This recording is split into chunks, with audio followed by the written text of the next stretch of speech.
मंगलाचरण। नमो अरिहंताणं, नमो सिद्धाणं, नमो आयिरियाणं, नमो उवजायाणं, नमो लोये सवसाहुणं, मोक्षमार्गस्य नेतारं, भेतारं कर्म भूभृतां, ज्ञातारं विश्वतत्त्वानां, वन्दे तद्गुणलब्धये। मोक्ष शास्त्र तत्वार्थ सूत्र द्वितीय अध्याय का अध्ययन हम कर रहे हैं, जिसमें जीव के असाधारण भावों की चर्चा यहाँ पर चल रही है। जीव के 5 भाव बताए हैं: औपशमिक, छायिक, छायोपशमिक, औदयिक और पारिणामिक। इन 5 भावों की विस्तार से चर्चा यहाँ पर चल रही है। और अभी तक हमने देखा कि जीव में ये जो असाधारण भाव हैं, यह असाधारण भाव इन्हें किस लिए कहा? क्योंकि ये मात्र जीव में ही पाए जाते हैं, जीव के अतिरिक्त अन्य द्रव्यों में नहीं पाए जाते, इसलिए इन्हें असाधारण भाव कहा है। अब ये जो असाधारण भाव है, यहाँ पर मुख्यतया कर्मों के निमित्त से होने वाली जीव की अवस्था के संदर्भ में यह पूरी व्याख्या की गई है 5 भावों की। हमने सर्वप्रथम औपशमिक भाव की चर्चा की है और उसके भेदों की चर्चा की है। तो ये जो भाव है 5 और उनके संबंधित जो 7 सूत्र हैं, उनका वांचन करना है।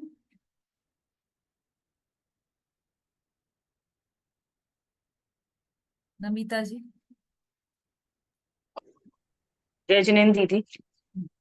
औपशमिक शायक भावो मिश्रस्य जीवस्य स्वतत्व मोदायिक पारिणामिको च द्विनवाष्टादशैकविंशति त्रिभेदा यथाक्रमम् सम्यक् चारित्रे ज्ञान दर्शन दान लाभ भोग वीर्याणि ज्ञान दर्शन दान लाभ भोग उपभोग वीर्याणि च ज्ञानाज्ञान दर्शन लब्ध्यश्च चतुर्स्त्री पंचभेदा सम्यक्त्व चारित्र्य संयमाश्च गति कषाय लिंग मिथ्या दर्शना मिथ्या दर्शना ज्ञान संयता सिद्ध लेश्यास चतुर्स्त्री त्रेक षड भेदा जीव भव्या भव्यतमानी च। हाँ, बहुत अच्छा है, आपने याद किया है। पर ये जैसे गति कषाय लिंग मिथ्या दर्शना ज्ञाना संयता सिद्धिलेश्यास चतुष के षड भेदा, ऐसा एक एक लिखते हैं ना अपन, उसकी जगह के चतुष चतुष्त्रे, ये हो गया। त्रे मतलब 3, और उसके बाद के षड भेदा, ये ठीक है, बहुत अच्छा। और वो औदयिक है ना, औदयिक पारिणामिकोच, औपशमिक छायिको भावो मिश्रश्च जीवस्य स्वतत्व मौदयिक, मौदयिक, औदायिक नहीं है, मौदयिक पारिणाम। चलिए, बहुत अच्छा नमिता जी, बहुत बढ़िया। तो हमने ये 7 सूत्रों के माध्यम से हम जीव के असाधारण भावों की चर्चा यहाँ पर करने वाले हैं। हमने सर्वप्रथम औपशमिक भाव की चर्चा की है। कल हमने औपशमिक भाव का पूरा उसके भेद प्रभेदों की भी चर्चा की है। औपशमिक भाव 2 प्रकार का है: औपशमिक सम्यक्त्व और औपशमिक चारित्र। इस तरह से औपशमिक भाव 2 प्रकार का है। औपशमिक भाव होता क्या है? जब जीव के परिणामों में कर्मों का उपशम, जब कर्मों का उपशम हो, तब जो जीव के परिणाम हो उसे औपशमिक भाव कहते हैं। कर्मों में होता है उपशम और परिणामों में होता है औपशमिक भाव। तो जीव के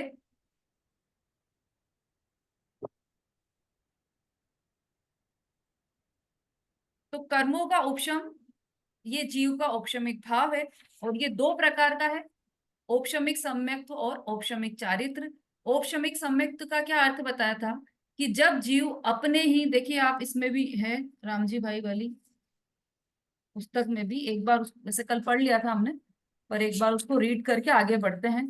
जब जीव अपने सत्य पुरुषार्थ से औपशमिक सम्यक्त प्रकट होता है जीव के, तब जड़ कर्मों के साथ निमित्त नैमित्तिक संबंध ऐसा है कि वे मिथ्यात्व कर्म का और अनंतानुबंधी क्रोध मान माया और लोभ का स्वयं उपशम हो जाता है। स्वयं उपशम हो जाता है किसका?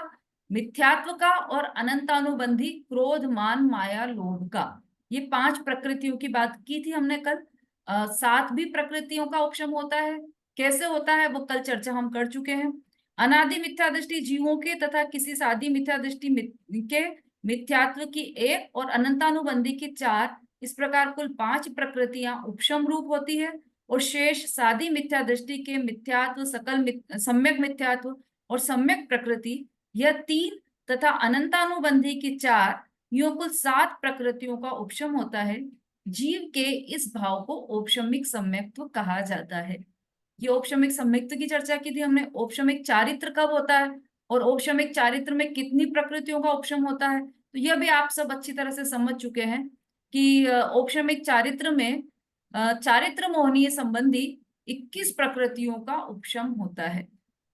क्योंकि दर्शन मोहनी संबंधी प्रकृतियों का तो उपशम औपशमिक सम्यक्त्व में ही हो गया है, तो चारित्र मोहनी संबंधी 21 प्रकृतियों का उपशम औपशमिक चारित्र में होता है। तो उस जिस समय ये 21 प्रकृतियों का उपशम होता है, तब जीव के जो परिणाम होते हैं वह औपशमिक चारित्र कहलाते हैं। हाँ अंजू जी, कोई प्रश्न है आपका?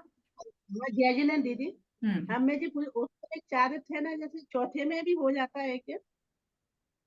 ये एक सातवें मिनट में एक होता मिनट है? एक मिनट, स्पीकर लगाना पड़ेगा मुझे, 1 सेकंड रुकिए आप।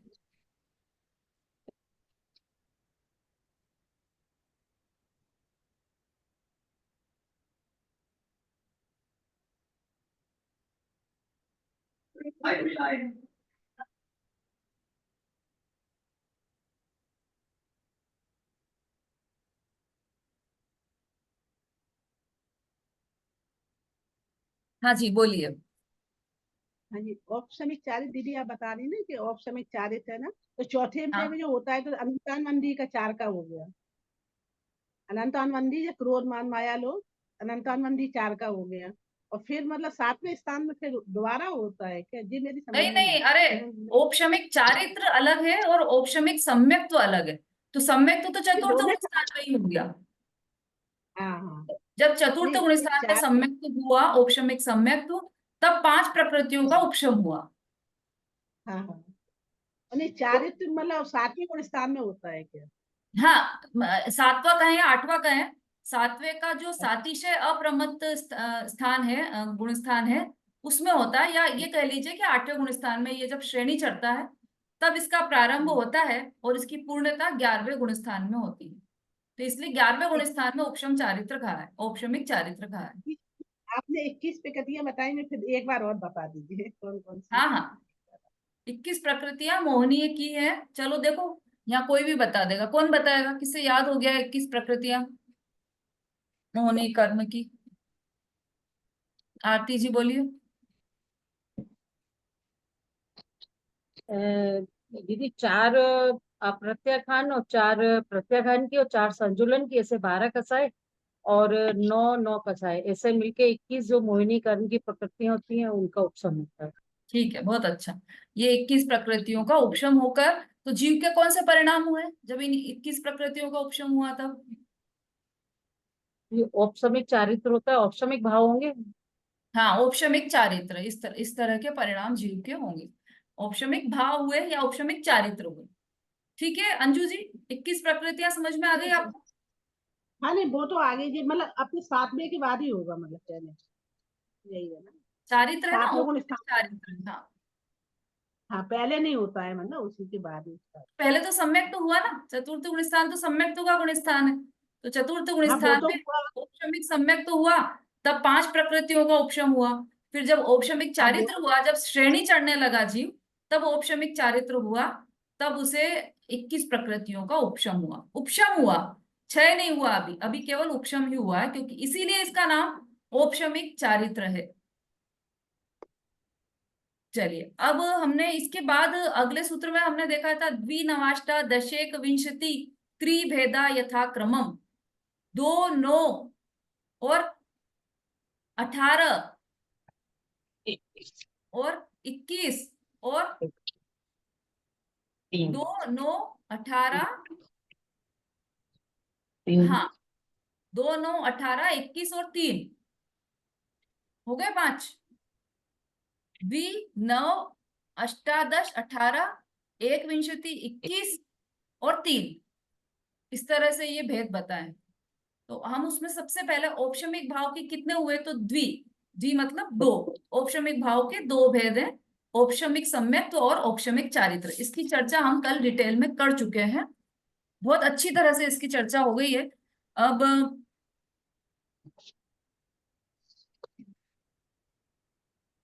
इसकी मुख्य बातें क्या है औपशमिक भाव की, वो एक बार हम रिवाइज कर लेते हैं।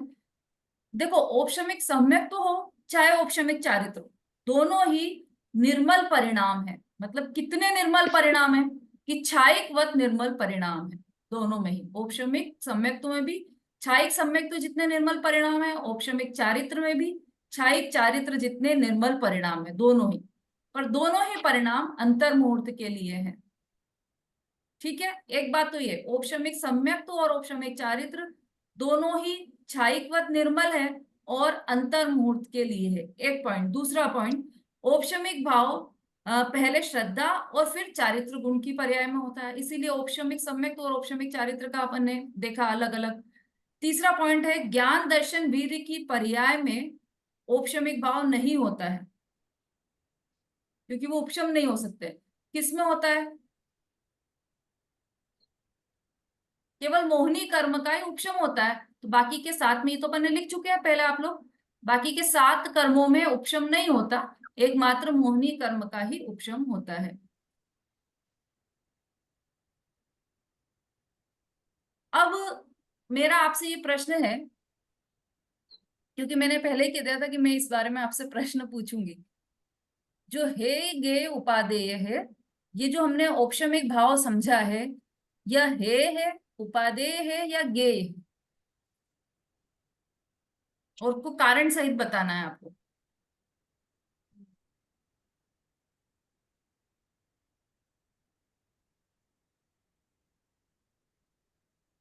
संगीता जी। दीदी उपादेय है, क्योंकि ये हमें प्राप्त करना है और मतलब अपनी अनंतानवंदी प्रकृतियों का नाश करना है, और तो ये हमको उपादेय है। बहुत अच्छा। हाँ, किसी और का कोई उत्तर हो, दूसरा हो तो विशु जी बोलिए। जय जिनेन्द्र दीदी। दीदी जो औदैहिक औदैहिक भाव है ना, वो तो है, वो तो छोड़ने लायक है। अभी तो हमारे औदैहिक भाव है, लेकिन वो छोड़ने लायक है। औपशमिक भाव, छायोपशमिक भाव, ये है। और अभी केवल पूर्ण रूप ओनली औपशमिक भाव के बारे में अभी बात चल रही है ना अपनी, तो केवल इसका बता दीजिए आप, बाकी का बात अपन चर्चा बाद में करेंगे। भाव तो ये है, औपशमिक भाव गेय है। जानने लायक। जी। ठीक है, हाँ रेणु जी बोलिए।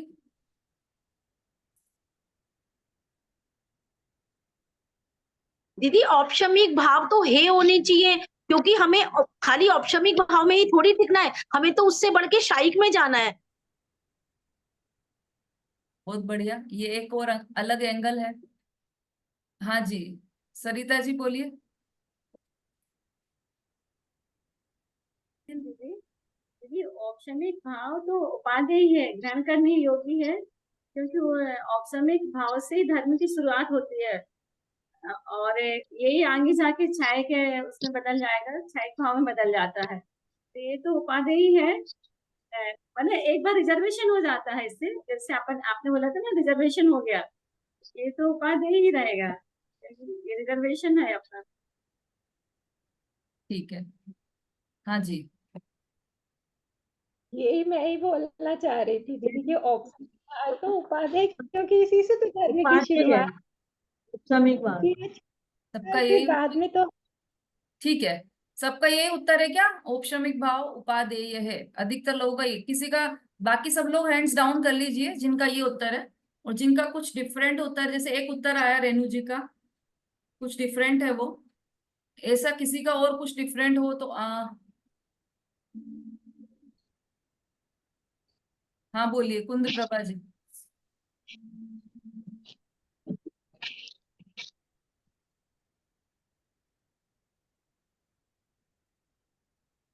कुंद प्रभा जी आप अनम्यूट करना सीख लीजिए, क्योंकि आपका कल भी नहीं हो रहा था।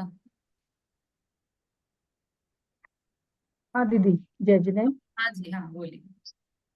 दीदी, मैं सरिता जी से प्रभावित हूँ, क्योंकि उन्होंने जो बोला वो ठीक है, लेकिन एक देश उपादेय है। क्यों? क्योंकि ये ग्रहण करने के बाद मतलब इसको ग्रहण करने के बाद फिर हम जब क्षयक भाव में जाएंगे तो इसे छोड़ना पड़ेगा ना। तो एक देश उपादेय है, ये सर्वथा उपादेय नहीं है। ठीक है। हाँ अनीता जी बोलिए।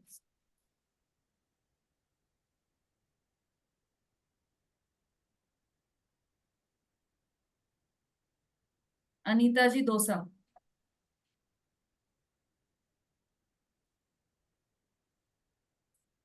चलिए, मुझे लगता है अधिकतर लोगों का यही उत्तर है।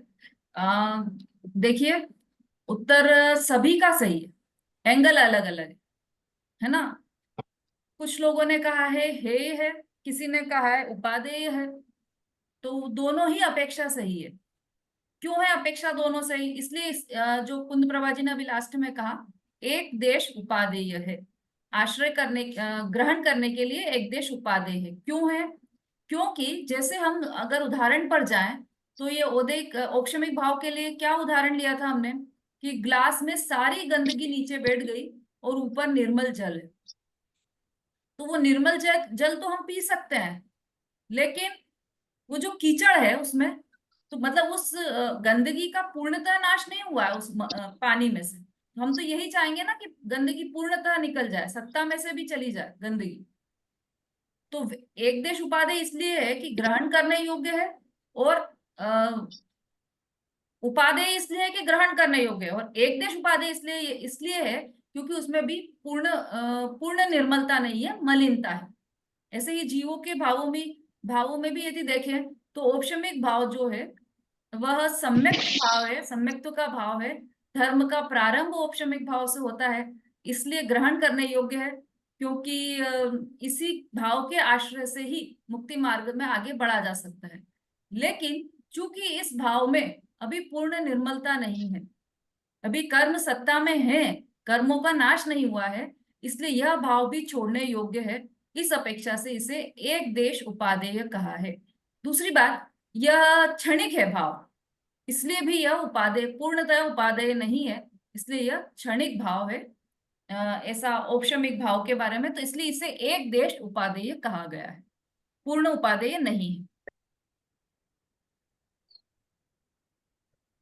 क्योंकि वो जो पानी में गंदगी बैठी है ना, वो तो थोड़ी सी देर के लिए, अगर आकर कोई भी हिला देगा उसको तो गंदगी वापस ऊपर हो जाएगी, इसलिए वो पूर्ण उपादेय नहीं है। और है इस पूर्ण है भी इसलिए नहीं है क्योंकि पानी तो निर्मल ही है ना उसमें।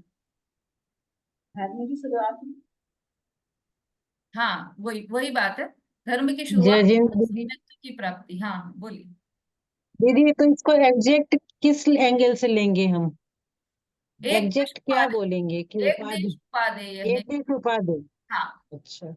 ग्रहण करने योग्य एक देश उपादेय, या फिर आप केवल एक देश उपादेय है ऐसा भी बोल सकते हैं। अब ये जो औपशमिक भाव है, ये किसके आश्रय से उत्पन्न होता है औपशमिक भाव? हम्म। पारिणामिक भाव के आश्रय से उत्पन्न होता है यह औपशमिक भाव। हम्म।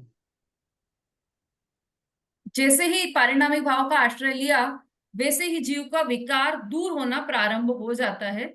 क्योंकि औपशमिक भाव ही यही एक ऐसा भाव है जो जीव ने अनादिकाल से नहीं किया है। हमने, जीव ने मतलब कौन, किसी दूसरे की बात नहीं चल रही है, यहाँ पर हमारी अपनी ही बात चल रही है। और हमने अनादिकाल से यह औपशमिक भाव को ग्रहण नहीं किया है। यह औपशमिक भाव किए, दूसरे बहुत सारे भाव किए, है ना। अपन ने देखा था छडाला में 5 परावर्तन हमने किए हैं, द्रव्य परावर्तन, क्षेत्र परावर्तन, काल परावर्तन, भाव परावर्तन और भव परावर्तन, इस तरह से भव परावर्तन और फिर भाव परावर्तन, सबसे अधिक काल भाव परावर्तन का। तो सब तरह के भाव हमने किए अनादि से, लेकिन एक भाव जो नहीं किया हुआ है औपशमिक भाव। तो क्यों नहीं हो पाया यह परिणाम हमारा? क्योंकि हमने अनादि से पारिणामिक भाव का आश्रय लिया ही नहीं, है ना। अब देखो, इसमें एक प्रश्न ये हो सकता है कि भाई पारिणामिक भाव हमें कहीं ढूंढने जाना नहीं है, बाजार से खरीदना नहीं है, या और कोई ऐसी जगह पर नहीं है जहां पर बहुत पहाड़ खोदना पड़े और फिर हमें पारिणामिक भाव मिले। पारिणामिक भाव कहाँ है? हम स्वयं ही पारिणामिक भाव है, हमारे पास ही है ना पारिणामिक भाव, तो उसके लिए कहीं इधर उधर जाना नहीं है। तो पारिणामिक भाव तो अनादि से हमारे पास है, तो फिर हमें औपशमिक भाव क्यों नहीं हुआ? प्रश्न संभव है ना ऐसा? हम्म।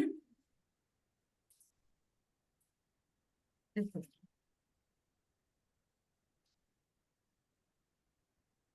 दीदी, हाँ जी बोलो। दीदी, जैसे उन्होंने बोला था कि औपसमिक सम्यक्त की जब परिभाषा थी, जब जीव की अपने साठ से औपसमिक सम्यक्त प्रकट होता है, तब जड़ कर्मों के साथ निमित्त नैमित्तिक संबंध ऐसा है कि वे मिथ्यात्व कर्म का और अनंतानुबंधी क्रोधमान माया का उपशम हो जाता है। तो हाँ, एक निमित्त नैमित्तिक संबंध बहुत अच्छे से नहीं समझ में आता मेरे को।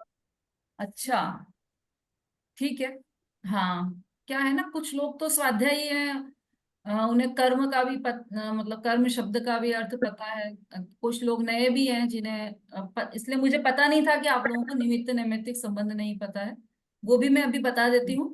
पहले जो मैंने ये प्रश्न किया है कि पारिणामिक भाव तो हमेशा से हमारे पास पास है। पारिणामिक औपशमिक भाव पारिणामिक भाव के आश्रय से उत्पन्न होता है, और पारिणामिक भाव हमेशा से हमारे पास अनादिकाल से। तो फिर हमें आज तक औपशमिक भाव क्यों नहीं उत्पन्न हुआ? तो इसलिए उत्पन्न नहीं हुआ क्योंकि हमने पारिणामिक भाव का आश्रय ही नहीं लिया आज तक, हमारी बुद्धि उल्टी ही चलती रही, और इस पारिणामिक भाव का आश्रय नहीं लिया। इसलिए हमें यह देखो, एक एक व्यक्ति था, उसने अपने जीवन में बहुत मेहनत की और बहुत मेहनत करके बहुत धन कमाया, इतना धन कमाया कि उसकी सात पुश्ते भी बैठकर खाए तो वो धन उसका मतलब खत्म नहीं हो, इतना धन कमाया उसने। अब जब उसके जो पुत्र थे, वो जब उसका पुत्र हुआ तो उसे तो सारी फैसिलिटीज मिली। ऐसे ऐसे कहते हैं ना कि मुंह में चांदी की चम्मच लेकर पैदा हुआ है। जो अमीर अमीर लोगों के बच्चे रहते हैं, सर्व सुविधा मिलती है उनको सारी घर में, किसी भी चीज की कोई कमी नहीं।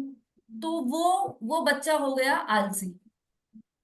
अब वो अपने बिस्तर से भी नहीं उठना चाहता है, वो अपने एसी से बाहर नहीं निकलना चाहता, कुछ काम नहीं करना चाहता।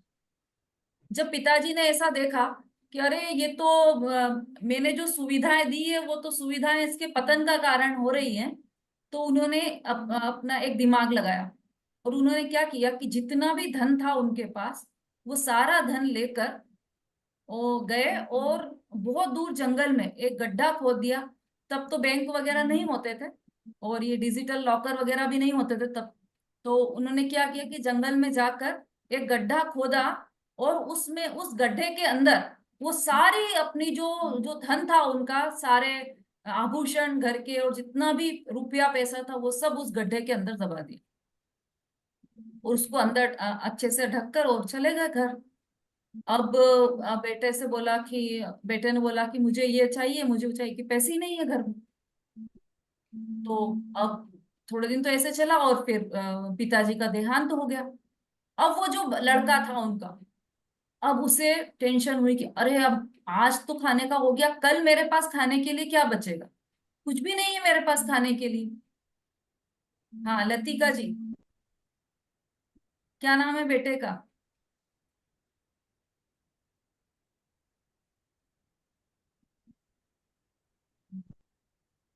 नक्श जैन।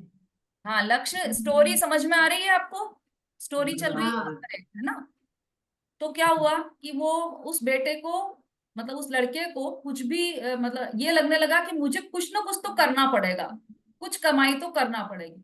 तो पहले तो वो बहुत भटका, पहले तो अपने रिश्तेदारों से उसने पैसा मांगा, तो पहले तो दे दिया रिश्तेदारों ने भी शुरू शुरू में तो, और फिर वो भी उससे कन्नी काटने लगे कि जब जैसे वो उनके घर जाए तो वो अंदर से कह दें कि वो तो घर, कह दो कि घर पे नहीं है वो।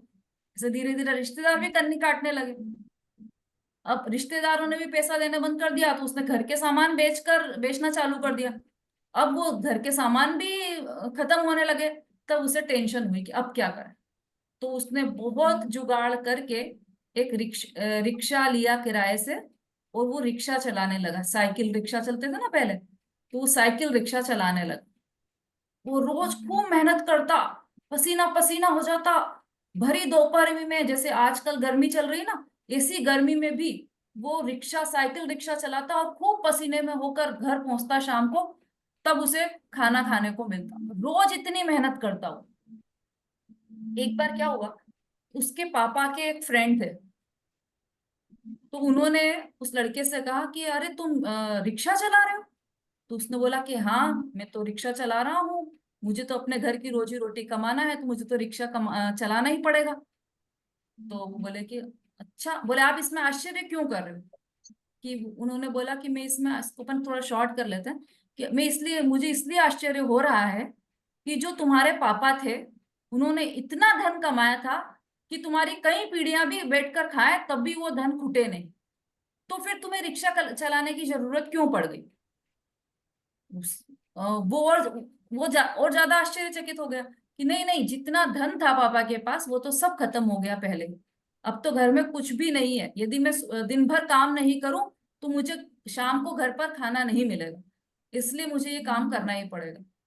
तो फिर उन्होंने बोला कि बेटा देखो, कहीं ना कहीं तुम्हारे पिताजी ने वो धन कहीं छुपा कर रखा होगा। तो वो तब भी उससे बात नहीं मानी। और फिर उसके पापा के फ्रेंड घर आए, और उन्होंने उनका जो पुराना बक्सा था, उनके फ्रेंड का जो पुराना बक्सा था, उसको खोल कर देखा, तो उसमें लिखा हुआ था एड्रेस। जिस जगह पर उन्होंने धन छुपा कर रखा था, उस जगह का एड्रेस का वो मैप रखा हुआ था। उन्होंने उस लड़के को वह मैप दिखाया कि देखो, ये तुम्हारे पिताजी ने यहाँ पर धन छुपा कर रखा है, और तुम जाओ वहां से खोद कर वो धन निकाल कर लाओ। ठीक है, इतनी तो हो गई हमारी स्टोरी। अब इसके बाद दो काम हो सकते हैं।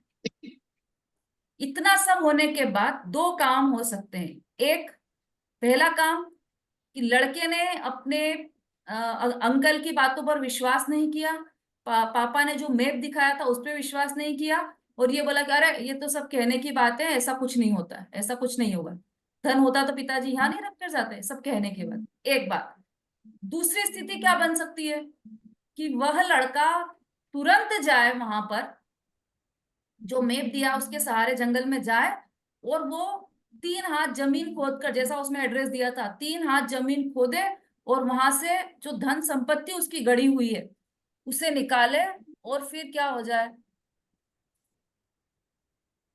मस्त माला माल हो जाए, और फिर उसे कुछ कमाने की जरूरत, कुछ मेहनत करने की जरूरत नहीं पड़े, और फिर आराम से आनंद का भोग करे, मन चाहा खाए, मन चाहा पहने।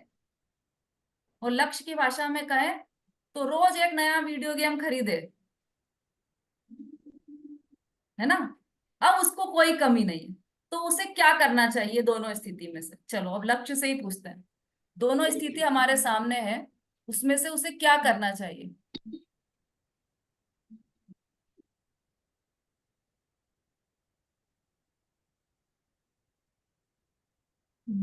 धन तो निकालना चाहिए पर मेहनत करनी नहीं छोड़नी चाहिए। धन निकालने जाना चाहिए और मेहनत नहीं करनी छोड़नी चाहिए। बहुत बढ़िया प्रैक्टिकल आंसर दिया है आपने। धन भी लेने जाना चाहिए और मेहनत भी नहीं छोड़ना चाहिए। बहुत बढ़िया। ऐसा नहीं कि धन मिल गया है तो अब मस्ती से बैठकर आनंद करें और मेहनत करना छोड़ दें। बहुत अच्छा। वो धन निकालने भी जाएगा तो वो भी तो उसकी मेहनत ही है। यदि वो आलसी होगा तो वो धन निकालने भी नहीं जाएगा, घर पे ही पड़ा रहेगा कि अरे नहीं नहीं कौन जाएगा जंगल में इतनी दूर, कौन मेहनत करे, पता नहीं इन्होंने कुछ भी लिख दिया है, ऐसा ऐसा कैसे हो सकता है, ऐसा भी सोच सकता है वो। तो हमारी स्थिति क्या है, हम क्या कर रहे हैं, हमको मिला कि नहीं, हमारे पिताजी ने तो दिया ही नहीं था धन इतना। हाँ, हमारे पिताजी ने धन गाड़ कर रखा है क्या इतना कि हमें अब कमाना नहीं पड़े? कि हाँ, उससे कहीं ज्यादा धन हमारे पिताजी ने गाड़ कर रखा है। कि गाड़ कर रखा होगा लेकिन हमें मैप तो दिया नहीं, हमने तो घर के सारे बक्से छान लिए, हमें तो कोई मैप नहीं मिला। अनीता जी, उषा जी, समझ में आ रही है बात? मैप मिला क्या हमें? कि हमें आज तक कोई मैप नहीं मिला। अरे धन भी गड़ा हुआ है और मैप भी आपके सामने है, पर आप उस मैप का विश्वास नहीं कर रहे हो। कौन सा धन गड़ा हुआ है? अनंत गुणों का खजाना, वो जो आपके पास है उसका मैप दिया है इन ग्रंथों में। जो तत्वार्थ सूत्र हम पढ़ रहे हैं ना, अभी हमने 6 डाला पढ़ी, अभी तत्वार्थ सूत्र पढ़ रहे हैं, तो तत्वार्थ सूत्र में मैप दिया है। ये औपशमिक सम्यक, तो ये मैप है, नक्शा है उस खजाने का। इस औपशमिक सम्यक्त को की राह पर यदि हम चलें, इस सम्यक्त की राह पर यदि हम चलें, कोई सा भी औपशमिक हो, छायिक हो, छायोपशमिक हो, कोई भी सम्यक्त हो, इनकी राह पर यदि हम चलें तो हमें वह खजाना अवश्य मिलेगा। लेकिन हमने क्या किया? अंकल की बात पर विश्वास नहीं किया। कौन से अंकल? आचार्य उमा स्वामी, ये हमारे अंकल हैं जो हमें मैप दिखा रहे हैं, लेकिन हम उनकी बात पर विश्वास नहीं कर रहे हैं। अरे हाँ, ये तो कुछ भी लिखा है इसमें, ऐसा थोड़ी होता है, दिखता तो है ही नहीं आत्मा, आत्मा आत्मा आत्मा कुछ नहीं होता। और यहाँ पर क्या बताया कि नहीं, आत्मा है और वो तुम स्वयं हो, और वो जो खजाना है वो तुम्हारे अंदर है। इतना पास है खजाना, 3 हाथ जमीन खोदो और वो खजाना प्राप्त करो। कौन से 3 हाथ? नो कर्म, द्रव्य कर्म और भाव कर्म, ये 3 हाथ जमीन खोदी तो खजाना बिल्कुल तैयार है, ऐसे जगमगाता हीरा है अंदर, कोहिनूर हीरा मिल जाए तो अब किसी भी चीज की जरूरत नहीं हो, ऐसा चिंतामणि रत्न है जीव स्वयं। तो ये मैप भी हमारे सामने है और खजाना भी हमारे पास है। बस अब क्या दे रहे हमें, ये है उस प्रश्न का उत्तर जो प्रश्न किया था ना अभी, कि भाई पारिणामिक भाव तो हमेशा हमारे पास है, तो फिर हमें औपशमिक भाव क्यों नहीं प्रकट हुआ आज तक? इसीलिए नहीं हुआ क्योंकि हमने विश्वास नहीं किया, श्रद्धा नहीं की। और श्रद्धा और रुचि का परिवर्तन हुआ तो हमें खजाना अवश्य मिलेगा, ये गारंटी है अंकल की, हमारे आचार्यों की ये गारंटी है। तुम एक बार इस बात पर विश्वास करके देख लो तो खजाना अवश्य प्राप्त होगा। ठीक है, तो अब हमें जो ये सम्यक तो प्राप्त करना है कि नहीं करना है? कि प्राप्त करना है। क्यों करना है? क्योंकि हमें सुख चाहिए, और सुख प्राप्त करने का मार्ग एकमात्र यही है कि हम पारिणामिक भाव का आश्रय लें और सम्यक्त्व की प्राप्ति करें। सम्यक्त्व को प्राप्त करने के लिए ही हमारी ये सारा अभ्यास चल रहा है। तो हमने अभी औपशमिक भाव के बारे में पढ़ा। अब हमारा अगला सूत्र है, चौथे नंबर का सूत्र है, छायिक भाव के 9 भेद। पहला हमने द्विभेद कैसे कर लिए उसके, यहाँ तो लिखा ही नहीं है कुछ भी कि ये औपशमिक भाव के भेद है, सूत्र में तो कुछ भी नहीं लिखा है। भाई किसी का अनम्यूट है, म्यूट कर लीजिए, बैकग्राउंड में से आवाजें आ रही है। सूत्र में कहीं भी नहीं लिखा है, सूत्र में तो सीधा दे दिया सम्यक तो चारित्र। अब इतना दिमाग तो हमें लगाना पड़ेगा कि जो ऊपर भावों के भेद दिए द्विनवाष्टा, तो उसमें से यथाक्रमम ऐसा दिया ना, द्विनवाष्टा दशेक विंशति त्रिभेदा यथाक्रमम, यथाक्रम से जैसे भाव बताए थे पहले उसके उसी क्रम से ये भेद है। तो हम उसमें अपना दिमाग लगाते जाएंगे। पहला भाव बताया था औपशमिक भाव, उसके द्विभेद है मतलब 2 भेद है। अब दूसरा भाव कौन सा है? कौन सा भाव है दूसरा? छायिक भाव। और छायिक भाव के 9 भेद हैं। ठीक है, अब 9 भेद कौन से हैं वो इस सूत्र में देखिए, चौथे नंबर का सूत्र, ज्ञान दर्शन दान लाभ भोगोपभोग वीर्याणि च। ज्ञान दर्शन दान लाभ भोगोपभोग वीर्याणी च। हाँ, बोलकर बताइए जरा, कौन बोलेगा?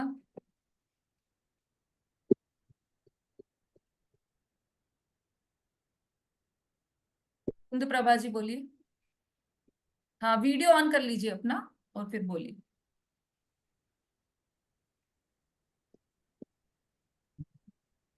ज्ञान दर्शन दान लाभ भोगोपभोग वीर्याणी च। हाँ, बहुत अच्छा। ये है छाइक भाव के 9 भेद। पहले तो छाइक भाव कहते किसे हैं, कि हमने यदि हम उदाहरण को याद करें तो ग्लास में जो पानी है उसमें से गंदगी का सर्वतया नष्ट हो जाना, उसी तरह से आत्मा में से कर्मों का आत्यंतिक क्षय हो जाना, वह कहलाता है छाइक भाव। और इस छाइक भाव के 9 भेद हैं। ज्ञान मतलब केवल ज्ञान, या कहें कि छाइक ज्ञान। छाइक शब्द सब में लगाना है क्योंकि छाइक भाव के भेद हैं। छाइक ज्ञान, छाइक दर्शन, छाइक दान, छाइक लाभ, छाइक भोग। अब इसी में उपभोग लिखा है ना, तो इसी में उप शब्द भी है। सूत्र में देखिए ध्यान से, आपको उप शब्द अलग से, उ शब्द नहीं दिखेगा, उ अक्षर नहीं दिखेगा, वो इसी में गर्भित है। भोग उपभोग, तो छाइक भोग, छाइक उपभोग और छाइक वीर्य। फिर से एक बार, छाइक दर्शन, एक काउंट करते जाना लक्ष्य। छाइक ज्ञान 1, छाइक दर्शन 2, छाइक दान 3, छाइक लाभ 4, छाइक भोग 5, छाइक उपभोग 6, छाइक वीर्य 7। ये तो गड़बड़ हो गई, या तो 7 ही आए, ऊपर तो लिखा है कि 9 है ना? वो हो जाएंगे ना सब में। भूल गए आचार्य, उन्होंने ऊपर नहीं लिखा नहीं नहीं 9 और नीचे दिए हैं 7। ज्योति सब च शब्द लगाया है ना, च, भाई म्यूट कर लीजिए आप लोग। च शब्द लगाया है ना, आचार्य ने च शब्द लगाया। च मतलब और, तो और मतलब ये जो और हो गए। अरे भाई म्यूट कर लीजिए। हाँ, आपसे जब पूछे तभी बोलिएगा। च शब्द का अर्थ है और, तो मतलब जो पहले दिए थे औपशमिक, सम्यक्त और चारित्र, उसके अलावा ये और है, तो मतलब वो हमें दोनों वो भी जोड़ना है, सम्यक्त्व और चारित्र। लेकिन उसमें एक बात ध्यान रखना है कि वो जो हम दो ऊपर वाले जो 2 जोड़ेंगे, वो तो थे औपशमिक के भेद, औपशमिक भाव के भेद थे। पर जब हम उसको इसमें जोड़ेंगे तो वो छाइक सम्यक्त्व और छाइक चारित्र हो जाएंगे। ठीक है, तो इस तरह से उन दोनों को मिलाकर ये 9 भेद होते हैं छाइक भाव के। अब कौन कौन से 9 भेद हो गए? छाइक दर्शन, छाइक दान, छाइक लाभ, छाइक ज्ञान, छाइक दर्शन, छाइक लाभ, छाइक भोग, छाइक उपभोग, छाइक वीर्य, छाइक सम्यक्त्व और छाइक चारित्र। ये 9 भेद हो गए छाइक भाव के।